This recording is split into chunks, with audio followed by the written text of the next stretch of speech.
Alhamdulillahirabbil alamin wassalatu wassalamu ala asyrafil anbiya'i wal mursalin nabiyina wa maulana Muhammadin wa ala alihi wa ashabihi wa man tabi'ahu bi ihsanin ila yaumiddin, amma ba'd.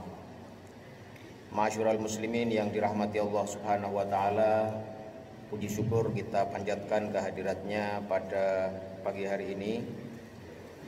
Kita masih diberikan kesempatan untuk bisa kembali menjalankan aktivitas harian kita, termasuk menjalankan sholat subuh secara berjamaah. Nah, pada pagi hari ini insya Allah kita akan melanjutkan ngaji hadis-hadis mengenai pengurusan jenazah atau Kitabul Janaiz yang ada di dalam Kitab Bulughul Maram yang disusun oleh Ibnu Hajar Al-Asqalani rahimahullah. Pada pertemuan yang terakhir kita sudah membahas tentang hukum ziarah kubur bagi kaum perempuan. Ya, sudah kita bahas yang terakhir mengenai hukum ziarah kubur bagi kaum perempuan. Nah, sekarang kita masuk ke hadis yang berikutnya, yaitu hadis yang ke-55 sampai ke hadis ke-58 yang memiliki tema yang sama. Kita bacakan hadis-hadisnya.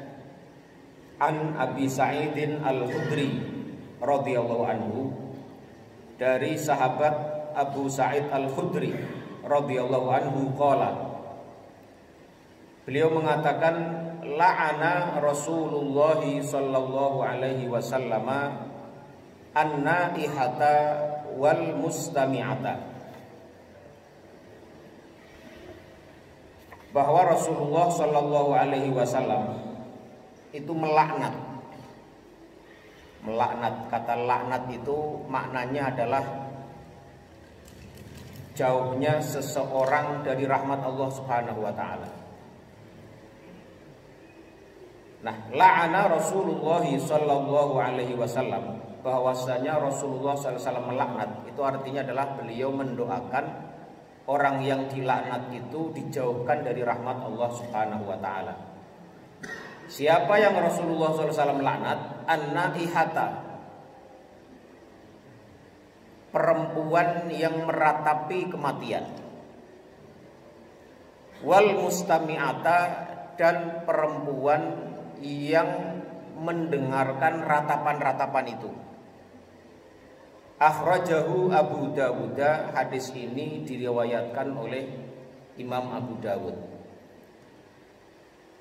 Hadis yang berikutnya yang ke-56, wa an Ummi Athiyyah radhiyallahu anha, dan dari sahabiyah Ummu Athiyyah radhiyallahu anha, qalat, beliau mengatakan, akhadha alaina Rasulullah sallallahu alaihi wasallam, bahwasanya Rasulullah sallallahu alaihi wasallam itu mengambil komitmen atau mengambil sumpah atas kami, kaum perempuan, para sahabat perempuan yang di zaman itu. Atas apa? Allah nanuha, yaitu agar kami berkomitmen atau berjanji untuk tidak meratap. Al-haditsu muttafaqun alaih. Hadis ini diriwayatkan oleh Imam Bukhari dan Muslim. Hadis yang ke-57, ya. Wa an Umar radhiyallahu anhu, dan dari sahabat Umar radhiyallahu anhu, anin Nabi sallallahu alaihi wasallam, dari Nabi Muhammad sallallahu alaihi wasallam, qala, beliau bersabda, al mayyitu, orang yang meninggal itu, mayit itu, yu'adzabu, diazab. Nanti akan kita bahas ya, maksud diazab itu apa. Al mayyitu, mayit itu, yu'adzabu, diazab, fi qabrihi, di dalam kuburnya, bima niha alaihi, karena sebab ratapan atasnya atau karena sebab adanya ratapan orang yang masih hidup terhadapnya. Sekali lagi, mayit itu diazab karena diazab di kuburnya karena sebab atas ratapan yang dilakukan oleh orang yang masih hidup terhadapnya. Hadisnya muttafaqun alaih, diriwayatkan oleh Imam Bukhari dan Muslim juga. Dan yang ke-58 walahuma, dan juga diriwayatkan oleh Al-Bukhari dan Muslim nahwuhu, hadis yang isinya semisal, anil Mughirah ibni Syu'bah, dari sahabat Mughirah bin Syu'bah. Ini ya hadis yang ke-55 sampai ke-58. Nah, hadis ini menjadi dasar yang menunjukkan bahwasanya meratapi kematian seseorang itu sangat dilarang dalam Islam. Makanya tadi di hadis yang kita bacakan disebutkan Rasulullah SAW melaknat. Ini menunjukkan bahwasanya meratap atas kematian seseorang itu sesuatu yang sangat dilarang, bahkan bisa tergolong ke dalam dosa besar. Karena sanksinya adalah dilaknat oleh Rasulullah SAW, didoakan dijauhkan dari rahmat Allah Subhanahu wa taala. Ini ya. Jadi hadhil ahaditsu dalilun ala tahrimin niyahati alal mayyiti, yaitu hadis-hadis tadi, yang 4 hadis tadi menjadi dalil diharamkannya niyahah alal mayyit, meratapi kematian seseorang. Birof'is sauti, yang biasanya meratap itu dilakukan dengan mengangkat suara, berteriak-teriak. Bita'didi syama'ilihi wa mahasini af'alihi, dengan menyebut-nyebut, memperbanyak sebutan tentang keutamaan, kelebihan dari orang yang meninggal. Wahiyya min amril jahiliyati, dan hal yang demikian itu adalah termasuk atau tergolong dari perbuatannya orang-orang jahiliyah. Mengapa hal itu dilarang atau mengapa hal itu diharamkan? Lima fiha minal mafasidil azimati, karena meratapi kematian itu merupakan atau menimbulkan mafsadat yang agung, mafsadat yang banyak sekali. Jadi di sini dijelaskan tadi, meratap itu biasanya dilakukan dengan menyebut-nyebut kebaikan orang yang diratapi itu. Jadi biasanya orang meratap itu kan dia berteriak-teriak ya, menangisnya teriak-teriak, kemudian mengatakan, "Duh bapak," misalnya kalau yang mati bapaknya, "nanti siapa lagi yang bisa menolong keluarga ini? Selama ini engkau adalah tumpuan keluarga," misalnya ya, sambil teriak-teriak. "Setelah ini siapa lagi yang menjadi tumpuan kami? Engkau adalah orang yang selama ini menjadi tumpuan hidup kami. Engkau adalah," terus menyebut kebaikan-kebaikan yang disebutkan terhadap mayat tersebut. Ini itu salah satu bentuk daripada perbuatan yang sangat dilarang oleh Rasulullah Shallallahu Alaihi Wasallam. Nah, apa alasan larangan itu? Yang pertama, annaha la tazidun naiha illa syiddatan wa husnan. Karena meratap itu, berteriak-teriak, menyebut-nyebut kebaikan si mayit itu merupakan tidak memiliki manfaat, tidak memiliki efek, kecuali justru bisa menambah kesedihan dan penderitaan si orang yang meratap itu. Jadi tidak ada manfaatnya sama sekali, kecuali justru menambah derita dan kesedihan daripada orang yang meratap itu. Yang kedua, annaha tasakhutun min qada'illahi wa qadrihi wa i'tiradin alaihi. annaha tasakhutun min qada'illahi wa qadrihi wa i'tiradun alaihi. Karena hal yang demikian itu merupakan ekspresi tidak terima atas qada dan qadarnya Allah Subhanahu wa taala. Wa qillatu sabrihi, dan bentuk ketidakadanya rasa sabar orang yang meratap tadi. Di orang-orang yang tadi yang meratap, berteriak-teriak ya, kemudian menyebutkan penyesalan dia atas kematian orang yang meninggal itu, menyebut-nyebut nanti siapa lagi yang bisa menolong keluarga ini, nanti siapa lagi yang bisa menjadi sumber penghidupan, siapa lagi yang bisa membantu menyokong keluarga misalnya. Itu hal tersebut, ucapan-ucapan seperti itu menunjukkan bahwasanya orang tersebut, orang yang meratap itu tidak menerima qada dan qadarnya Allah Subhanahu wa taala dan menunjukkan rasa tidak sabarnya kepada ujian yang Allah berikan kepadanya. Ini seakan-akan dia menolak takdir Allah Subhanahu wa taala. Yang berikutnya annaha tu'dzil mayyita. Yang demikian itu justru membuat si mayit ini menjadi dirugikan. Kama dalla alaihil haditsu, sebagaimana ditunjukkan oleh hadis yang tadi, bahwasanya mayit itu diazab oleh sebab ratapan yang dilakukan oleh orang yang hidup terhadapnya. Nah, ini makna azab seperti apa?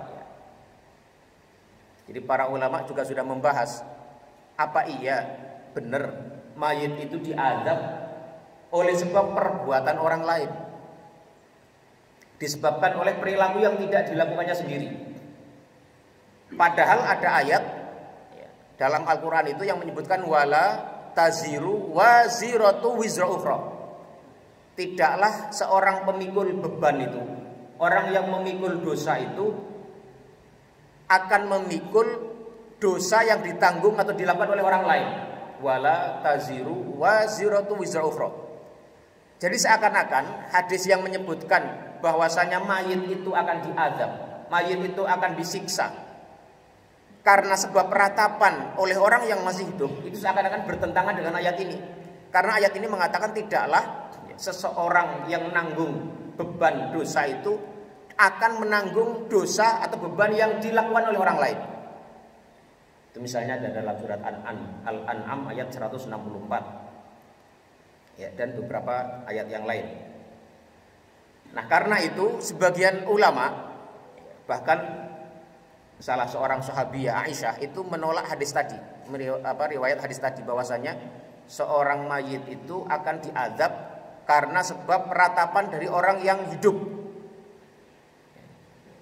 Faminhum man ankarol haditha. Maka sebagian di antara para ulama, bahkan diriwayatkan Aisyah radhiyallahu anha, itu beliau menolak riwayat yang menyebutkan bahwasanya Rasulullah itu mengatakan seperti itu. Karena apa? Bagi beliau itu bertentangan dengan ayat wala taziru waziratu wizra ukhra. Wa ghallatur ruwata, dan beliau menyalahkan perawinya. Beliau mengatakan yang salah itu adalah perawinya. Maksud perkataan Nabi bukan seperti itu. Maka diriwayatkan juga dalam Sahih Bukhari dan Muslim bahwasanya Aisyah radhiyallahu anha itu beliau ketika mendengar adanya riwayat tadi bahwasanya seorang perempuan itu seorang mayit itu akan diazab oleh ratapan yang dilakukan oleh orang yang masih hidup, beliau mengatakan begini, rahimallahu Aba Abdurrahman, sami'a syai'an falam yahfadhu. Semoga Allah merahmati Abu Abdurrahman yang meriwayatkan hadis tadi ya. Sami'a syai'an falam yahfadhu. Dia ini mendengar sesuatu dari Rasulullah tapi tidak menghafalnya dengan baik, tidak mengingatnya dengan sempurna. Innama marrat ala Rasulillah sallallahu alaihi wasallam janazatu Yahudiyin wa hum yabkuna alaihi. Tetapi yang sebenarnya terjadi itu adalah suatu ketika lewat satu jenazah orang Yahudi di hadapan Rasulullah sallallahu alaihi wasallam. Wa hum yabkuna alaihi, dan mereka orang-orang Yahudi yang membawa jenazah mayitnya orang Yahudi tadi itu, mereka menangisi jenazah itu dan meratapinya. Faqala, maka Rasulullah SAW bersabda, antum tabkuna wa innahu la yu'adzab. Kalian itu menangisi, ya, menyesali matinya jenazah si Yahudi itu, wa innahu la yu'adzabu, padahal dia itu sedang diazab karena dia meninggal dalam keadaan kafir. Jadi Aisyah radhiyallahu anha itu menolak riwayat tadi karena menurut beliau, sepemahaman beliau, hadis tadi bertentangan dengan ayat Al-Quran, dan juga menurut pendapat beliau yang terjadi bukan seperti itu. Nabi tidak mengatakan bahwasanya mayit itu diazab karena ditangisan, ratapan dari orang-orang yang masih hidup.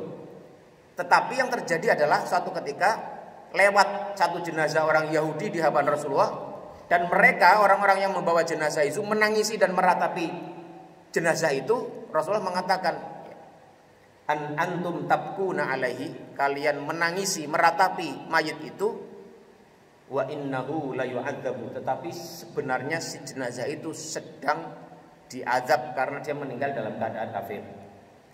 Ini ya, itu ijtihad daripada Aisyah radhiyallahu anha.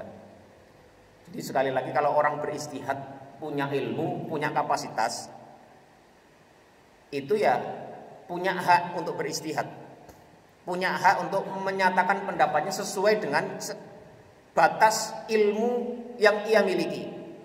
Dan Rasulullah SAW pernah bersabda, idza ijtahada ya ahadun, atau au kama qala Rasulullah SAW, fa in asaba falahu ajroni, kalau dia benar dapat 2 pahala, kalau wa in akhta'a, kalau dia salah, falahu ajrun wahid, kalau salah dapat 1 pahala. Jadi kalau beristihad memang murni ingin mencari kebenaran dengan batas ilmu yang dimiliki, bukan karena hawa nafsu. Kalau benar ya dapat 2 pahala, kalau salah dapat 1. Jadi tidak ada ruginya ya. Asal didasari atas ilmu, tidak didasari oleh hawa nafsu. Dan itu terjadi, para ulama berbeda pendapat, para sahabat berselisih pendapat, itu banyak sekali terjadi. Dan itu tidak masalah, bagian dari ijtihad mereka ya, dari apa yang mereka pahami dari Al-Quran dan hadis-hadis Rasulullah SAW. Dan perbedaan itu tidak pernah bisa dihapuskan. Jangan pernah menyatakan kita bisa menghilangkan perbedaan kalau kita kembali kepada sunnah dan Al-Quran. Pada Al-Quran dan sunnah tidak. Zaman sahabat saja, para sahabat sudah banyak berbeda pendapat. Padahal mereka sama-sama hidup di zaman Rasulullah Shallallahu Alaihi Wasallam. Ini pendapat Aisyah radhiyallahu anha. Tetapi ya, ada juga pendapat yang lain. Ya. Wa minhum ya, man awwalal haditsa bi ta'wilatin katsirah. Ya. Namun sebagian para ulama yang lain ada yang menyatakan bahwasanya hadis itu sah, hadis yang menyatakan bahwasanya mayit itu diazab karena ratapan dari orang yang hidup itu dengan beberapa penakwilan, beberapa pemahaman. Yang pertama antara lain ya, atau antara lain di antara pendapat itu ada yang mengatakan ratapan itu bisa menjadi sebab ya, diazabnya si mayit kalau orang yang meninggal itu berwasiat agar dia minta untuk diratapi. Di antara beberapa tradisi jahiliyah itu ada orang-orang yang kalau mau meninggal itu dia mewasiatkan agar dia diratapi. Tujuannya apa? Seakan-akan menunjukkan prestis dia saat dia hidup. Jadi orang meratap itu tadi, dia menyebut-nyebut kelebihan, keutamaan yang dimiliki orang yang mati itu saat dia masih hidup. Dianggap orang yang baik. Nanti lantas siapa lagi yang bisa melakukan seperti engkau? Ya, siapa lagi orang yang bisa menolong kami seperti engkau masih hidup, dan seterusnya dan seterusnya. Kalau yang demikian itu tidak ada iskal. Ini penjelasan para ulama ya. Iskal itu menjadi hilang, kenapa? Karena ratapan itu juga bagian dari amal perbuatan dia. Karena dia mewasiatkan untuk diratapi. Tidak bertentangan dengan wala taziru wa ziratu wizra ukhra. Ya. Karena ratapan itu datang sebagai hasil dari perbuatan orang yang meninggal tadi. Ini diantara pendapat para ulama untuk mensinkronkan, mengharmoniskan dua dalil yang seakan-akan isinya berbeda. Fayakunun nauhu bisa babi fi'lihi, maka ratapan itu adalah hasil dari perbuatan si mayit itu. Jadi dia masih menjadi bagian dari perilaku yang dilakukan oleh si mayit itu. Tetapi wahadhu dhaifun, tapi pendapat ini dianggap lemah ya. Li'anna lafdhu amun, karena lafadz hadis tadi jelas sekali am ya, bersifat umum, generik. Ya, mayit itu akan diazab karena sebab ratapan yang dilakukan oleh orang yang hidup terhadapnya. Ini. Wali anna sahabata radhiyallahu anhum fahimu minal hadithi husulut ta'dzibi wa in lam yusil mayyitu bin nauhi. Dan karena para sahabat kebanyakan di luar sahabat yang menolak seperti Aisyah radhiyallahu anha itu memahami bahwasanya hadis itu ya, menyebutkan bahwasanya memang mayit itu diazab ya, karena adanya ratapan itu. Nah, ada pendapat yang lain ya, yang mengatakan bahwasanya makna yu'azzabu itu maknanya adalah, jadi kata azzaba yu'azzibu, mengazab. Ya, azab itu maknanya berbeda dengan yu'aqabu, diikop, dihukum. Kata azab itu artinya adalah sesuatu yang tidak nyaman, sesuatu yang tidak enak, sesuatu yang membuat menderita, itu namanya azab. Makanya Rasulullah SAW dalam satu hadis yang lain pernah mengatakan, sesungguhnya safar itu ya, qit'atun minal azab, bahwasanya safar itu bepergian itu adalah ibarat potongan atau salah satu bentuk dari bentuk azab. Nah, makna azab itu apa? Apakah artinya azab itu siksaan dari Allah? Tidak. Azab itu maknanya adalah sesuatu yang tidak nyaman, sesuatu yang membuat orang itu menjadi menderita, menjadi tidak enak seperti lazimnya orang kebanyakan. Makanya kalau kita lagi bersafar, lagi bepergian, itu kan nggak senyaman saat kita berada di rumah sendiri. Mau buang hajat kita nggak enak, ya. Mau melakukan nggak enak pokoknya semuanya. Mau mandi, mau bersih diri tidak senyaman waktu di rumah. Makanya Rasul mengatakan safar itu qit'atun minal azab, adalah bagian bentuk daripada azab. Nah, azab di situ maknanya bukan siksaan, hukuman dari Allah terhadap hambanya atas satu dosa. Nah, mereka membawa makna itu kepada makna yang seperti ini, bahwasanya mayit itu diazab ya, di kuburannya karena sebab ratapan yang dilakukan oleh orang hidup terhadap itu. Maksudnya adalah bahwasanya mayit itu menjadi yata'allam wa yata'azza binauhihim alaihi. Jadi mereka itu menjadi merasa tidak nyaman, lebih merasa menderita, merasa tersiksa. Bukan disiksa karena dosa, tapi merasa tersiksa karena sebab ratapan orang yang masih hidup itu. Bisa dipahami bedanya ya antara tadi disiksa dengan tersiksa. Jadi dia merasa tersiksa, jadi mendengar tangisan keluarganya itu, dia justru merasa menjadi tidak nyaman sendiri, menjadi tidak tenang dengan ratapan keluarganya itu. Bukan Allah menghukumnya dengan akibat perbuatan orang lain itu. Ya, sama seperti kalau kita misalnya punya anak, dengar anak kita nangis, itu kita yu'adzab, tersiksa, merasa ini kok nangis, misalnya nangisnya nggak berhenti-berhenti, tersiksa sendiri. Padahal itu bukan satu dosa yang menimpa kita, bukan sebuah azab dari Allah Subhanahu Wa Taala dalam arti hukuman atas dosa kita, bukan. Jadi memaknai kata yu'adzab itu dengan cara seperti itu. Bahwasanya azab di situ maknanya adalah sesuatu yang membuat orang itu tidak nyaman, membuat tidak enak, membuat tersiksa dalam tanda kutip ya. Ini. Nah, pendapat ini itu diambil atau dipegang oleh Ibnu Taimiyah dan Ibnu Qayyim rahimahumullah ya. Di antara para ulama yang berpegang dengan pendapat itu adalah Ibnu Taimiyah dan Ibnu Qayyim. Ini.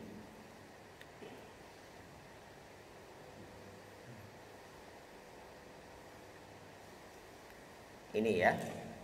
Nah, mereka juga berpendapat bahwasanya pendapat Aisyah radhiyallahu anha itu tidak dijadikan pegangan karena apa? Karena riwayat mengenai ratapan orang yang hidup, keluarga orang yang hidup terhadap orang yang terhadap yang meninggal itu membuat adanya siksaan itu yang ditolak oleh Aisyah itu tidak mereka jadikan pegangan. Karena apa? Karena riwayat itu tidak hanya diriwayatkan oleh satu sahabat saja. Yang tadi dikatakan oleh Aisyah, beliau mengatakan rahimallah Aba Abdurrahman, semoga Allah merahmati Abu Abdurrahman, yaitu Ibnu Umar ya, yang meriwayatkan dari situ dari bapaknya Umar radhiyallahu anhu. Ya. Ternyata ada riwayat lain yang mendukung itu, yaitu diriwayatkan oleh misalnya Al-Mughirah bin Syu'bah tadi.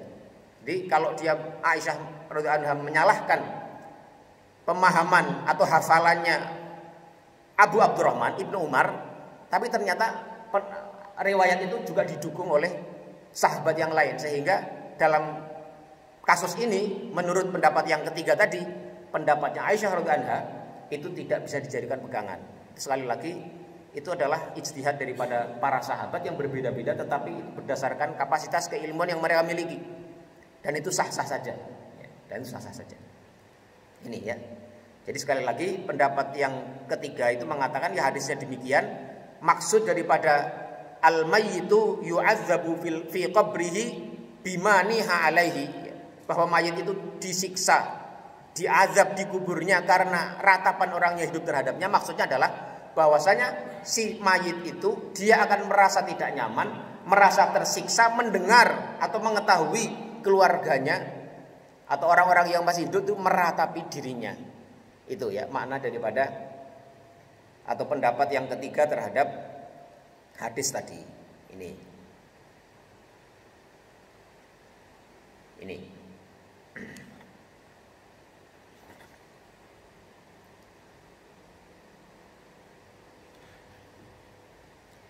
Nah, kemudian ya, hadis tadi ya, khususnya yang pertama kami bacakan yang ke nomor 55, yang Rasulullah SAW menyatakan bahwasanya Rasulullah melaknat perempuan yang meratap dan perempuan yang mendengarkannya. Mengapa disebutkan perempuan? Ini bukan karena mendiskreditkan kaum perempuan, tidak, tetapi karena memang umumnya orang-orang yang meratap itu adalah kaum perempuan umumnya.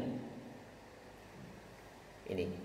Nah, hadis tadi menjadi dalil juga haramnya mendengarkan ratapan dengan sengaja. Ya.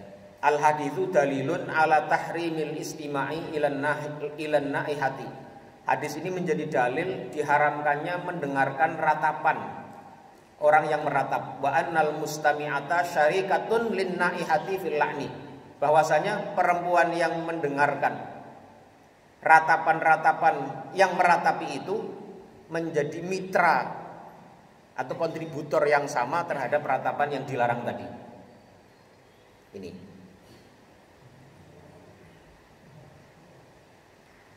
Dan ini hukum ini sebenarnya juga berlaku terhadap segala sesuatu maksiat apapun. Kalau orang berada di satu tempat, ada satu maksiat, kemudian dia tetap di situ, tidak mengingkarinya, maka dia mendapatkan dosa yang sama.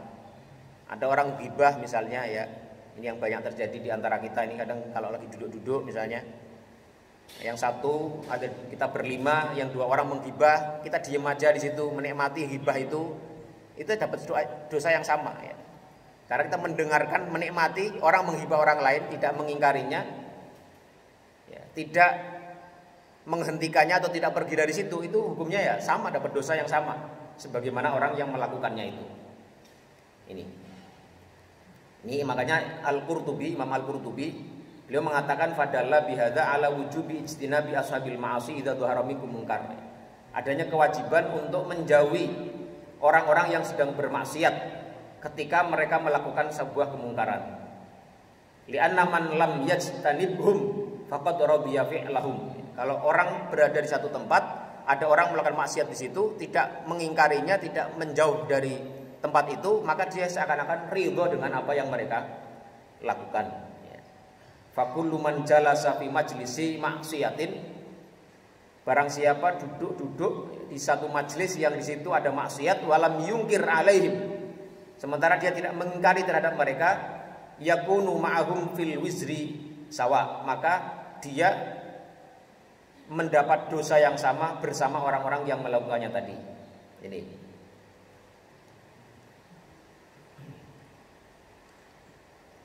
Kemudian kesimpulan yang berikutnya, al haditsu dalilun ala annal mayyita yu'adzabu bisababin niyahati alaihi. Bimakna annahu yata'adza wa yata'allam. Ini ya. Hadis ini juga menjadi dalil kalau kita mengambil pendapat yang ketiga tadi, bahwasanya mayit itu diazab dengan sebab adanya ratapan orang yang hidup terhadapnya, tapi dimaknai dengan annahu yata'adza wa yata'allam.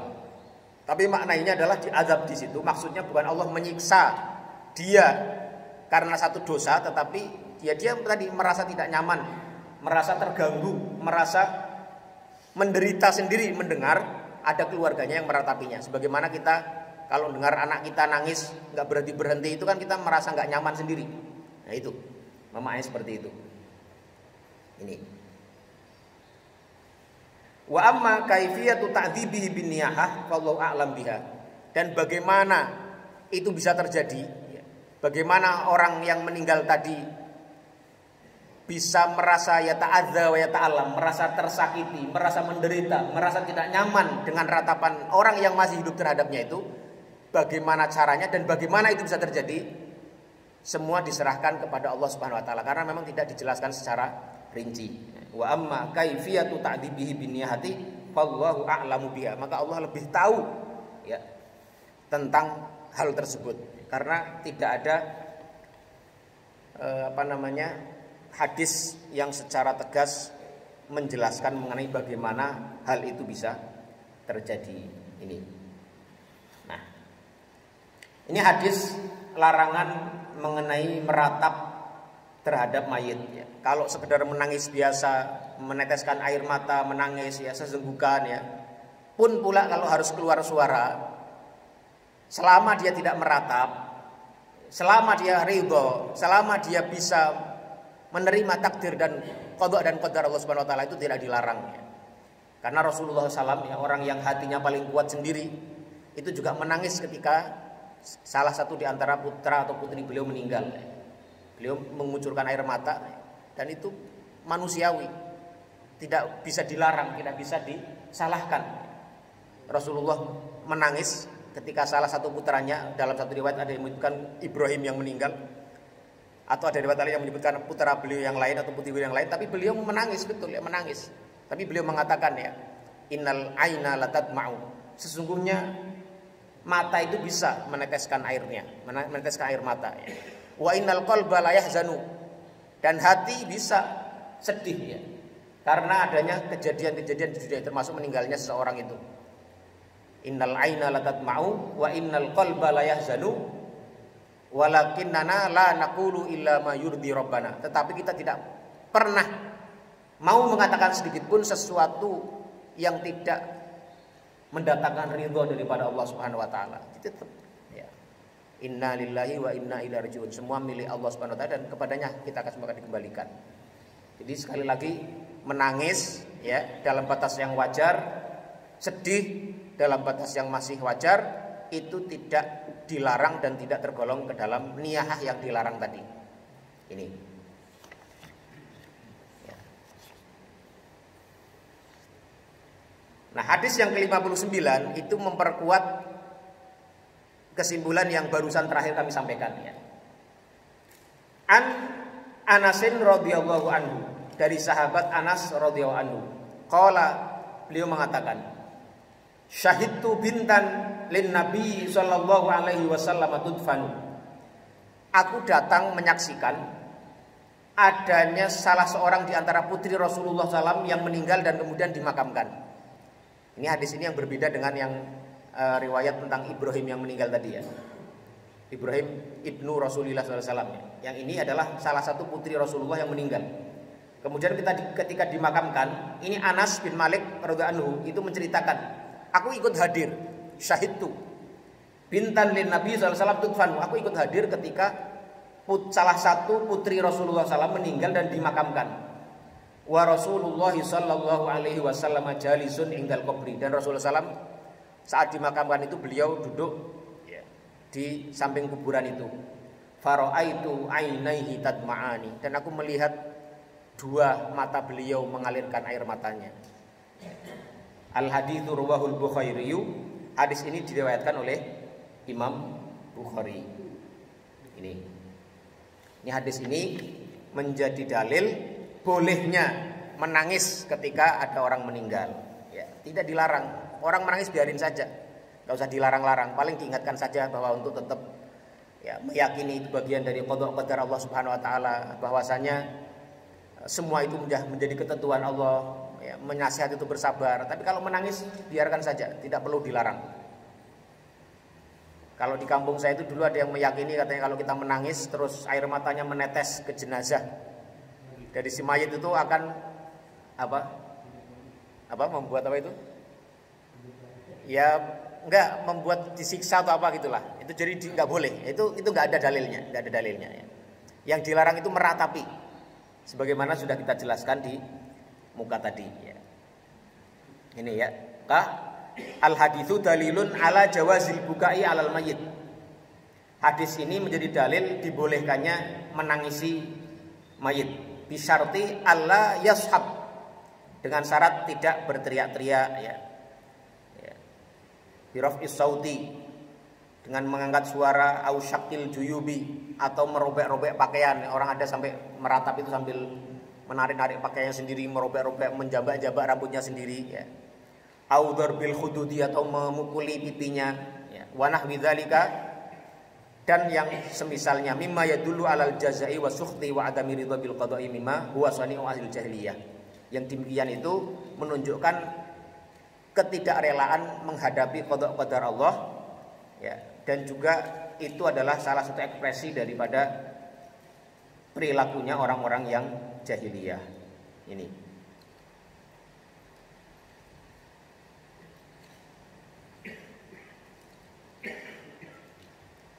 Ini ada hadis lain juga yang diriwayatkan oleh Imam Bukhari dan Muslim juga ya, yang lebih tegas lagi dari Ibnu Umar radhiyallahu anhu, bahwasanya Rasulullah SAW bersabda, innallaha, sesungguhnya Allah, la yu'adzibu, tidaklah mengazab satu mayit bidam il aini, karena sebab keluarnya air mata, wala bihuznil qalbi, dan tidak pula karena kesedihan hati seseorang karena meninggalnya mayit ya.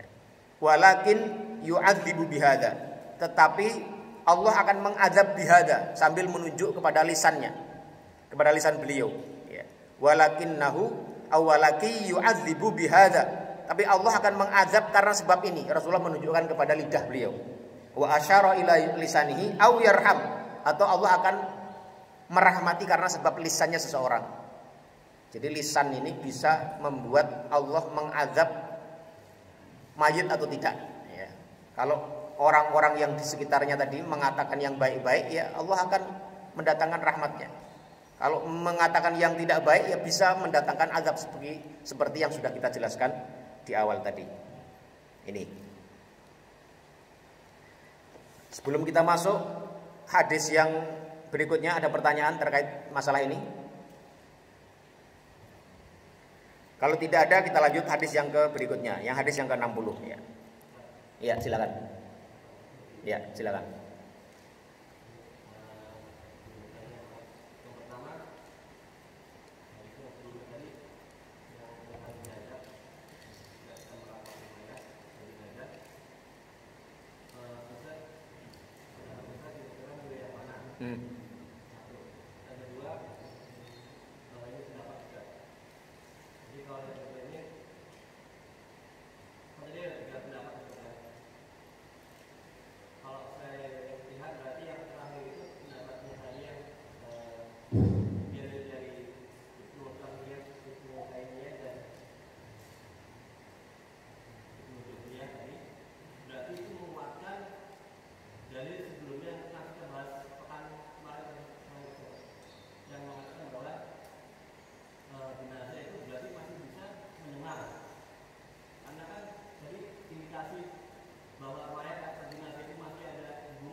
talqin.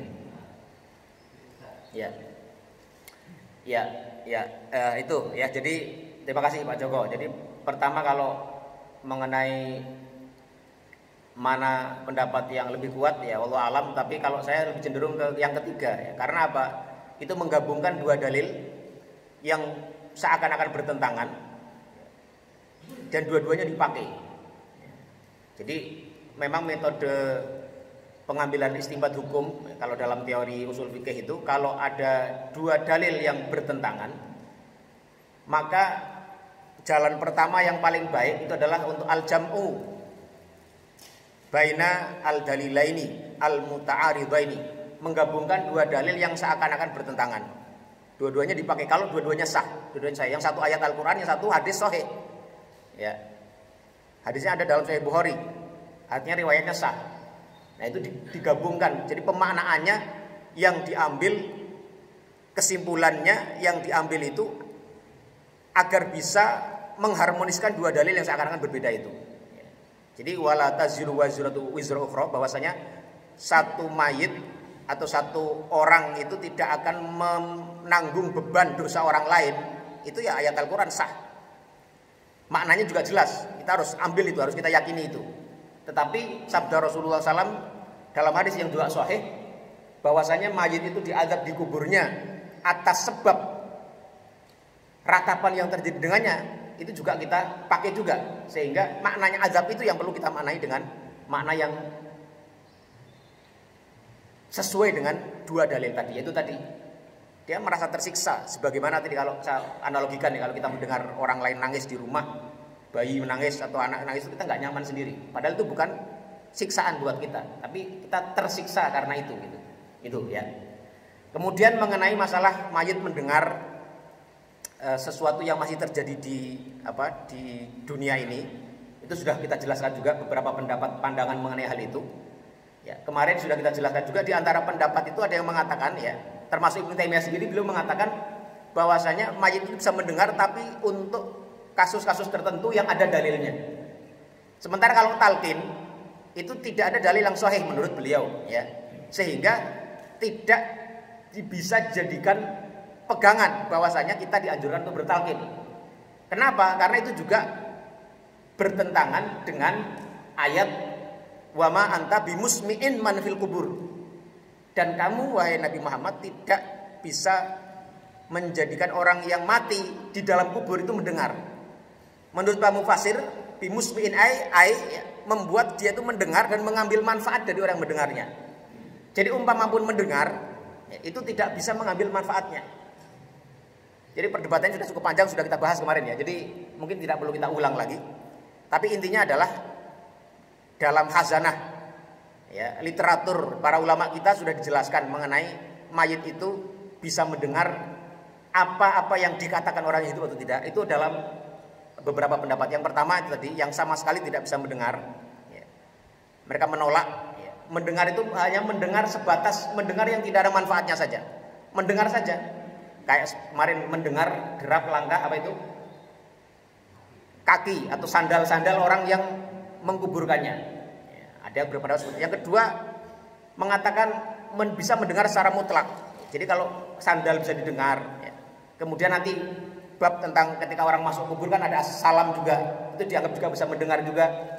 Itu mereka mengatakan mendengar secara mutlak. Makanya mereka juga menganjurkan adanya talqin itu, karena itu menurut mereka bermanfaat untuk si mayit. Karena mereka mendengar talqin daripada orang yang hidup, itu dikatakan bisa memberikan manfaat kepada orang yang mati. Itu ada pendapat yang kedua ya. Ada yang ketiga, itu tadi yang mendengar tapi hanya dalam batas apa yang disebutkan oleh dalil. Kalau tidak ada dalilnya, maka tidak bisa dikatakan bisa mendengar. Contoh tadi masalah talqin itu tidak ada dalilnya memang. Dalil yang sahih, yang tegas jelas bahwa Nabi mentalqin orang yang mati, yang sahih itu nggak ada. Karena itu mereka tidak membawanya kepada bahwa hal itu dianjurkan. Ya, tetapi kalau orang yang kelompok kedua yang mengatakan si mayit itu bisa mendengar, mereka mengatakan itu bisa mengambil manfaat dari talqin orang yang masih hidup. Jadi perbedaan itu ya seperti itulah ya. Monggo kita mau meyakini yang mana. Ya. Itu wallahu a'lam bishawab. Jelas saya? Atau ada yang masih kurang jelas? Nah.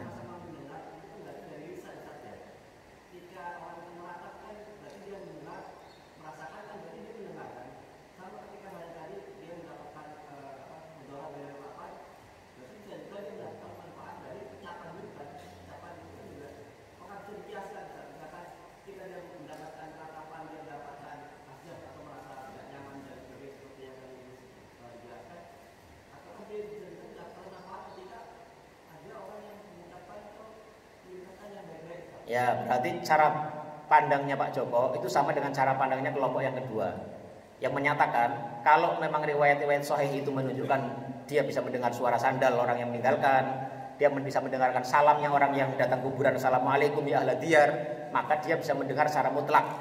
Maka dari itu mereka berpandangan menganjurkan talqin itu dapat dilakukan dan bermanfaat bagi si mayit. Itu berarti cara pandangnya Pak Joko. Tidak masalah, itu salah satu pandangan tadi.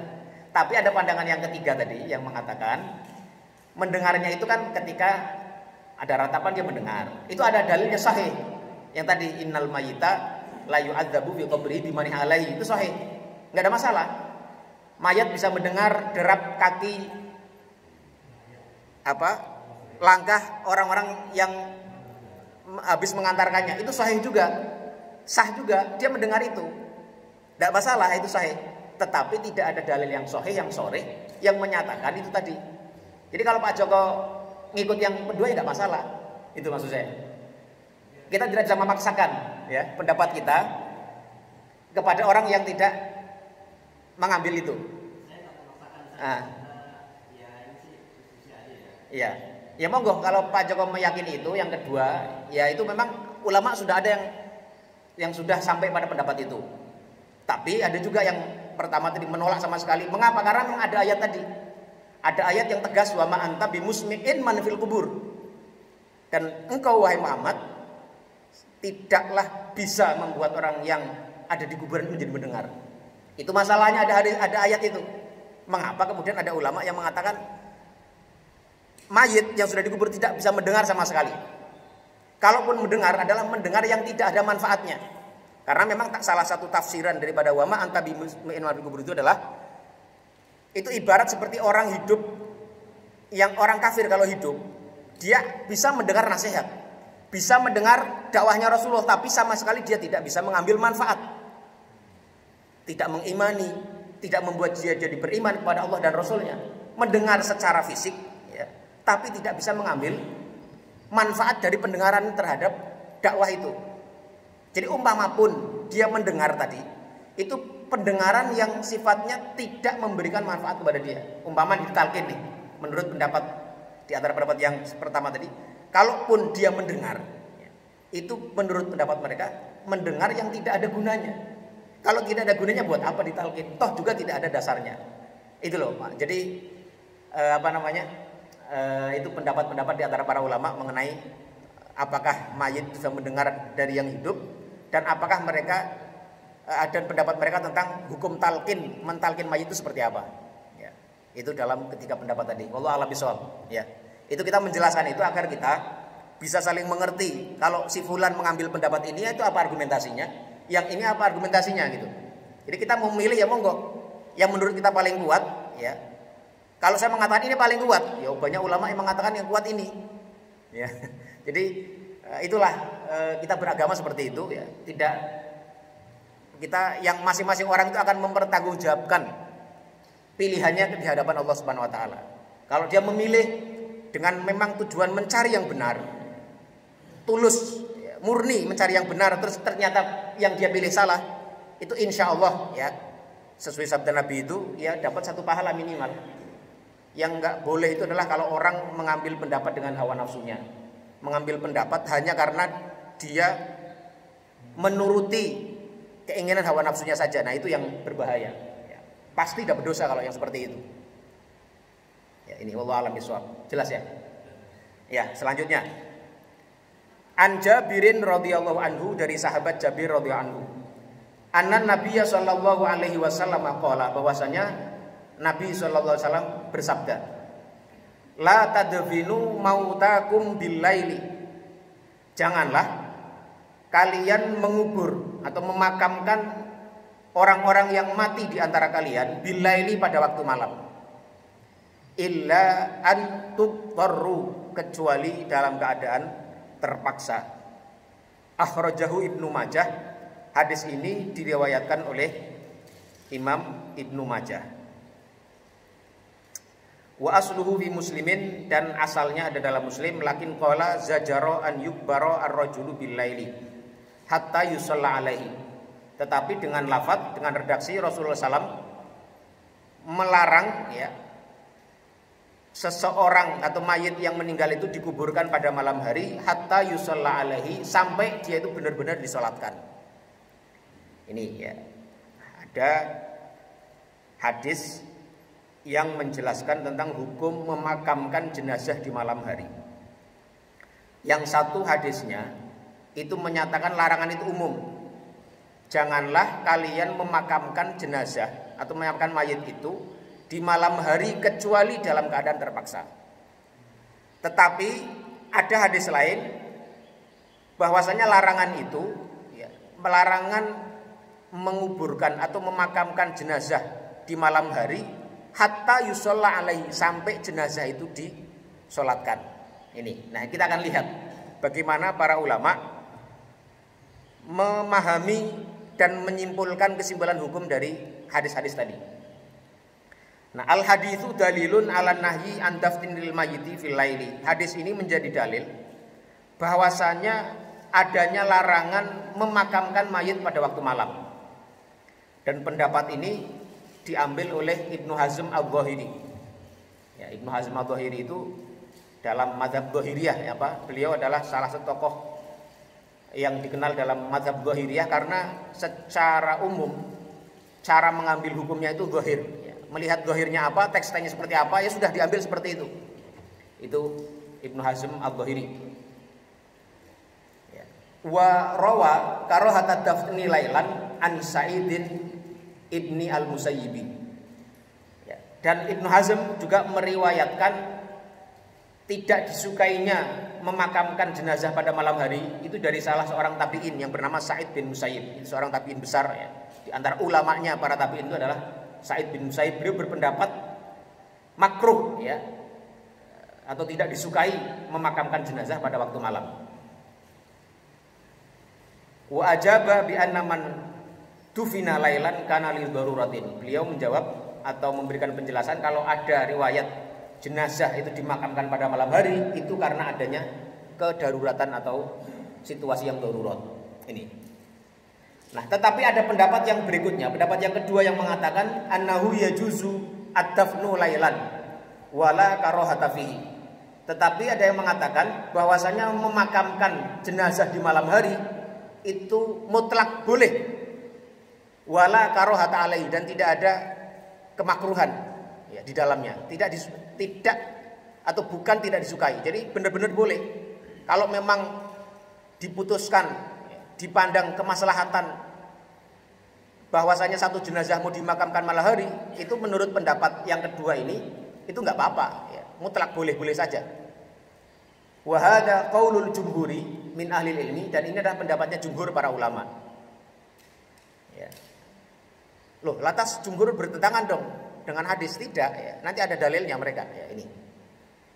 Li hadithi Ibni Abbasin radhiyallahu anha atau radhiyallahu anhuma, maaf ya. Karena mereka berpegangan kepada hadis dari Ibnu Abbas radhiyallahu anhuma. Fi qissatir rajuli alladzi tufina fil laili. Tentang kisahnya seorang laki-laki yang meninggal yang kemudian dimakamkan pada malam hari. Ini jadi apa namanya? Tadi jumhur berpendapat, loh kan hadisnya jelas tadi Rasulullah melarang pemakaman dilakukan pada malam hari. Lah kok di jumhur berpendapat boleh? Nah, apakah mereka berpendapat bertentangan, berpendapat yang melawan sabda Rasul? Enggak ya, ini ada hadis lain yang bertentangan yang dijadikan dalil mereka. Ya, ada sebuah kisah ya, ada seorang laki-laki yang meninggal dufina fil laili, yang alladzi dufina fil laili, yang kemudian dimakamkan pada malam hari. Faqala an-nabiy sallallahu alaihi wasallam, afala adantumuni.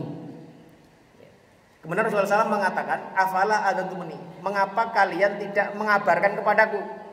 Jadi Rasulullah SAW itu ceritanya beliau seperti kelewatan, ya, tidak ikut pemakaman itu, ya, karena pemakaman itu dilakukan pada malam hari. Rasulullah mengatakan, afala adzantumuni, mengapa kalian tidak menghabarkannya kepadaku?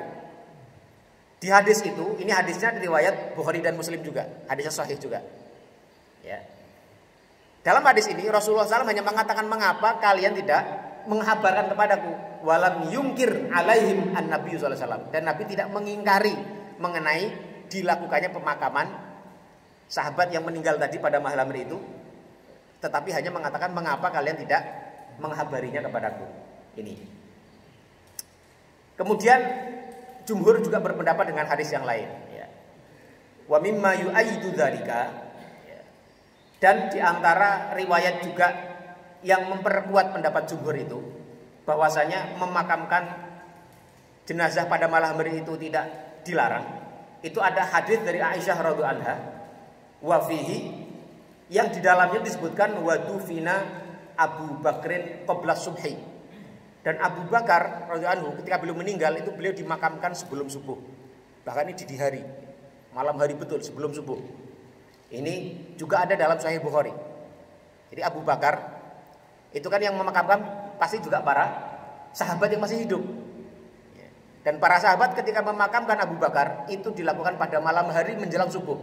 Ya, wa dufina Abu Bakrin qabla subhi, dan Abu Bakar dimakamkan sebelum subuh. Ini. Ya, jadi hadis-hadis itu kelihatannya bertentangan, tetapi ya itu tadi.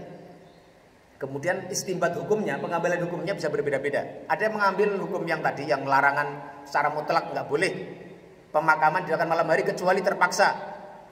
Atau jumhur mengatakan boleh karena dalilnya juga ada.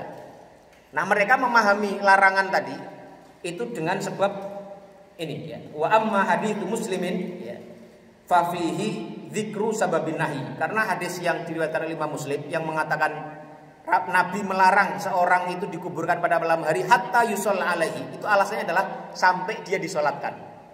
Itu artinya apa? Artinya adalah dianjurkannya memakamkan jenazah tidak di malam hari itu agar bisa disolati oleh jemaah yang lebih banyak lagi. Jadi kalau prosesnya di luar malam hari, misalnya meninggal sore habis asar, kemudian diproses, dimandikan, selesainya malam habis maghrib.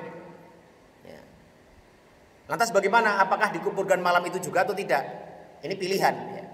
Kalau ingin mengikuti hadis agar kita mempercepat memproses jenazah, boleh dimakamkan malam hari. Tadi mengikuti pendapat jumhur. Ya, asal tetap sudah disolati, ya, sudah cukup waktulah untuk proses secara sempurna, bukan karena buru-buru atau hal yang lainnya. Ini. Atau boleh menunggu besok paginya misalnya, karena dengan tujuan agar bisa lebih banyak orang yang mensolatinya. Jadi berapa lama jenazah itu boleh berdiam atau disemayamkan di rumah gitu ya? Itu tidak ada ukuran pastinya. Ya, Nabi Muhammad sendiri beliau dulu lebih dari 2 hari 2 malam. Ada menyebutkan sampai 3 hari 3 malam ya. Karena menunggu proses yang juga pelik ya mengenai kepemimpinan setelah Rasulullah. Para sahabat sibuk untuk membicarakan sebelum Rasul dimakamkan harus sudah ada khalifah yang diangkat sebagai pengganti Rasulullah. Maka lebih dari tapi jenazah seorang Rasul itu tidak akan bau, tidak akan rusak ya. Nah, kalau yang saya pernah baca dari fatwa-fatwa para ulama itu ya, kalau hitungannya jam ya, tidak lebih dari sehari itu masih boleh, masih wajar.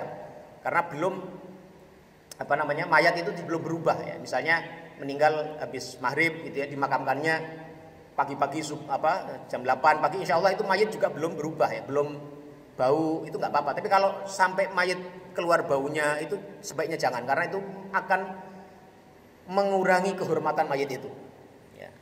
Jadi dalam batas hitungan jam ya, batas hitungan yang masih wajar itu boleh menunda pemakaman ya, demi satu maslahat yang ingin dituju. Misalnya ada keluarganya mau datang ya, yang dari luar kota gitu ya. Tapi kalau jauh sampai harus menunggu 1 hari sampai jenazah itu keluar baunya, itu jelas dilarang ya, itu tidak boleh.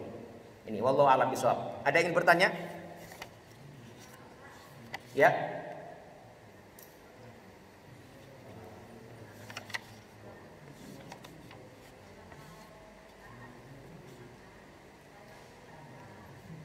Boleh dengan mic-nya, Bu. Kami tidak bisa mendengar suara Ibu.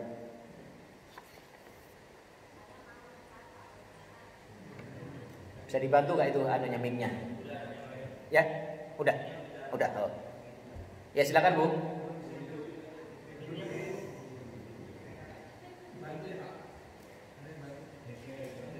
Pak Ustaz, saya mau nyekat permakan, saya membaca surat yang benar itu adabnya mana, apa ke timur, apa ke barat, Pak Ustaz. Kalau udah selesai, saya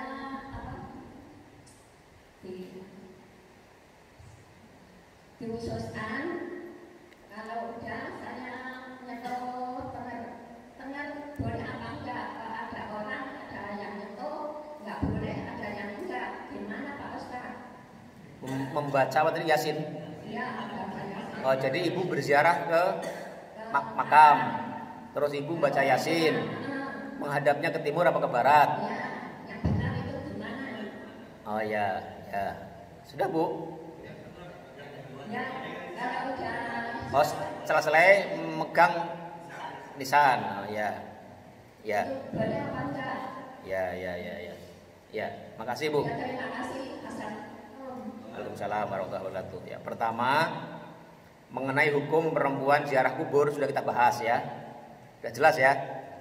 Ada yang melarang, ada yang membolehkan selama aman dari fitnah. Ya, lebih baik disertai oleh mahramnya ya. Itu sudah kita jelaskan kemarin. Yang kedua, ziarah kubur yang ada riwayatnya, ada dalilnya itu Rasulullah SAW itu kalau ziarah kubur selain masuk kuburan salam, kemudian beliau berdoa, mendoakan untuk si mayit atau orang-orang yang ada di kuburan itu. Itu ada riwayat, nanti juga akan kita bahas insya Allah itu di hadis yang terakhir. Rasulullah SAW itu kalau sering kali beliau itu malam hari datang ke kuburan Baqi ya. Kalau Baqi itu kalau sekarang itu di sebelah kiri Masjid Nabawi ya. Nabi sering itu ziarah kubur dan dilakukan pada malam hari. Ya. Dan apa yang beliau lakukan di situ? Beliau mengangkat tangannya ya, sambil berdoa. Itu artinya sahih ya. Itu artinya yang dilakukan Rasulullah SAW ketika ziarah kubur adalah mendoakan jenazah, mendoakan si mayit atau ahli kubur yang ada di situ. Itu ya. Nah, bagaimana dengan membacakan Al-Quran? Ya, ini sudah kita bahas juga ya, sebelumnya. Mengenai menghadiahkan Al-Quran kepada si mayit, itu para ulama berbeda pendapat. Ada yang mengatakan sampai, ada yang mengatakan tidak ya. Kalau Imam Syafi'i justru mengatakan tidak. Ini yang menarik ya. Imam Syafi'i sendiri itu menyatakan hadiah pahala baca Al-Quran tidak sampai kepada jenazah. Tapi Imam Ahmad itu justru menyatakan sampai ya. Ini yang menarik. Dan para ulama kebanyakan di Indonesia menyatakan sampai ya. Memang meskipun Imam Syafi'i berpendapat tidak sampai, banyak di antara ulama Syafi'i ya, pengikut beliau yang menyatakan sampai. Jadi kalau kita mengambil pendapat ini, maka membacakan Al-Quran yang kemudian hadiah pahalanya dikirimkan ke mayit itu sampai ya. Kalau kita mau menggunakan atau mengambil pendapat ini, itu artinya bab membacakan Al-Quran untuk jenazah itu bagian dari doa ya. Dia mendoakan mayit dan menghadiahkan pahala itu untuk si mayit itu boleh menurut pendapat yang ini ya, yang kedua tadi ya. Jadi apa yang dilakukan itu masih bisa dibenarkan menggunakan pendapat yang kedua. Meskipun tadi ya, kalau mau lihat sumber-sumber riwayatnya itu Nabi tidak membacakan Al-Quran tapi hanya mendoakan ya. Monggo ini kita buka ininya perspektifnya ya. Itu yang kedua. Lantas waktu membaca Al-Quran atau berdoa itu menghadap kemana? Itu tidak ada dalil khusus yang mengatur kita harus menghadap kemana. Mau menghadap kiblat, menghadap ke utara, menghadap ke selatan, tidak ada dalilnya. Tetapi ya, kalau kita berbuat baik menghadapkan kita ke kiblat itu baik-baik saja. Jadi ini apa? Diambil dari mana kesimpulan itu? Kesimpulannya adalah perbuatan yang berlawanan dengan itu dimakruhkan menghadap kiblat. Misalnya orang buang hajat, itu kan dimakruhkan untuk mengarah kiblat. Maka kalau kita bikin WC itu sebaiknya tidak menghadapkan orang ke kiblat. Meskipun nanti ya ada pendapat yang mengatakan bahwasanya Rasulullah SAW tidak menyukai ya menghadap kiblat ketika buang hajat itu hanya kalau dilakukan di tempat terbuka. Zaman dulu, zaman Nabi itu kan orang kalau mau buang hajat itu menyepi ke tempat orang yang nggak lewat ke situ. Jadi nggak ada toilet. Ya ada mungkin tapi jarang lah. Apa toilet yang seperti kita nggak ada. Makanya dimakruhkan untuk menghadap kiblat. Banyak ulama berpendapat kalau kita buang hajat di dalam ruang tertutup itu boleh menghadap kemanapun boleh. Tetapi intinya sekali lagi adalah menghadap kiblat dalam banyak kebaikan itu dianjurkan. Ya, misalnya menghadapkan jenazah dihadapkan ke kiblat dan seterusnya. Artinya apa? Artinya meskipun tidak ada dalil yang secara tegas menunjukkan ke arah mana saat kita berdoa di kuburan itu kita lakukan, mau menghadap kiblat atau tidak ada anjuran khusus. Tetapi karena ini perbuatan yang baik, menghadap kiblat adalah satu hal yang baik. Wallahu a'lam bishawab. Itu yang ketiga ya, mengenai ke arah mana kita menghadapkan saat kita ziarah kubur. Ya. Kemudian apa yang dilakukan? Apakah mengusap-usap nisan itu boleh atau tidak? Ya. Yang saya tahu tidak ada anjuran, tidak ada larangan. Itu hal yang sifatnya mubah. Selama ya, mengusap-usapnya itu tidak ada unsur-unsur lain yang bisa yang bisa mengganggu keimanan kita misalnya. Atau tidak ada maldorot yang bisa timbul dari situ. Ini sama dengan misalnya menabur bunga atau memperbaharui tanahnya di lagi gitu ya, dirapikan. Itu nggak ada dalilnya, nggak ada larangan, tidak ada anjuran. Ya, itu ya. Kalau mengusap-usap hanya sekedar ini sifatnya ada ya, sesuatu yang ada. Selama tidak ada dalam, kira-kira tujuan mengusap itu apa, Bu? Hanya sekedar mengusap saja itu nggak masalah. Sama dengan orang salaman habis sholat ya. Ya. Minta doa, minta saran. Oh iya. Iya Bu. Iya Bu. Ya, waalaikumsalam ya. Makasih Bu. Ya, enggak apa-apa. Jadi tadi kalau mengusap, sekali lagi mengusap tidak dengan tujuan ta'abudi misalnya. Oh, bukan karena kalau saya ngusap apa gitu, ada keyakinan di situ ya, yang sifatnya ta'abudi, beribadah. Sifatnya hanya adat saja, itu nggak masalah ya.